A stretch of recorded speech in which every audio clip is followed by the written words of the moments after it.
లేఖలు రాసి చిరుగాలి చేతికి ఇచ్చి ఎప్పుడోనే పంపించాను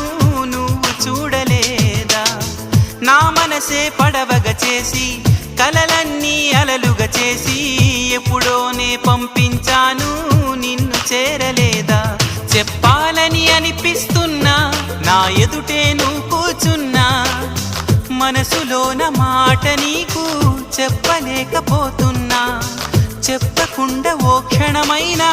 ఉండలేకపోతున్నా ఎలా చెప్పనమ్మా నాలోని ప్రేమని ఎలా చూపనమ్మా నా ప్రేమను అని అవునని అంటావో మరి కాదని అంటావో ఏమంటావో ఏమోనన్న సందేహంతో